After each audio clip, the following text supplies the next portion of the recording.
bir kun o'sha duo qilib so'rang. Har qanaqangi mashaqqat bo'lsa ham, qimmat bo'lsa ham, masalan, 6000 dollar deyapsiz. 6000 dollarga 6 ta odam umra qilib ketishi mumkin-da. Lekin o'sha 6000 dollarni berib, Allohim Zulhijjaning 9-kuni shu joyda meni ham qilib qo'ygin deysiz. Duo qilishingiz kerak. O'sha odamlar qatorida biz ham bo'lib qolaylik deb duo qilib so'rashimiz kerak.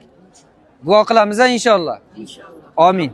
Allohimiz, Robbimiz, ilohimiz, albatta buyuk zotsan, ulug' zotsan, qudrating cheksiz Allohimizsan. Faqat o'zingga sajda qilamiz, o'zingdan so'ranamiz, senga yalinamiz, sendan yolvorib so'ranamiz. Avvalo gunohlarimizni kechirgin. Robbimiz gunohlarimiz sababli yer yuzida fitnalantirib qo'ymagin. Gunohlarimiz sababli qabrga kirganimizda azoblamagin. Gunohlarimiz sababli mahsharga chiqqanimizda bizlarni qo'rqitmagin. Gunohlarimiz sababli jahannamga olib tushib olib bizni azoblamagin. Robbimiz gunohlarimizga istig'for so'raymiz. Albatta o'zing kechirguvchi zotsan. Kechirim so'ragan bandani yaxshi ko'rguvchi zotsan. Allohim, kechirilgan bandalaring qatori bizni ham gunohimizni kechir. O'tgan ota-onalarimizni gunohini kechir. Farzand zurriyotlarimizni gunohini kechir. Robbimiz Zulhijja kuni 9-kuni shu joyda bizni ham jamlagin.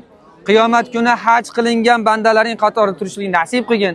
Robbimiz o'zingni jamolingni beparda ko'rishimizni hammamizga nasib qil. Bu joylarda yurishinglarga sababchi bo'lgan farzandlaringlarni Alloh taolo umrlariga, rizqlariga baraka ato qilsin. Haloldan rizq bersin, barakotli qilib bersin. Shu joylarga farzand zurriyotlari bilan birgalikda kelib ibodatlar qilib ketishni Alloh taolo hammalariga nasib qilsin. Allohu akbar. Alloh rozi bo'lsin hammamiz.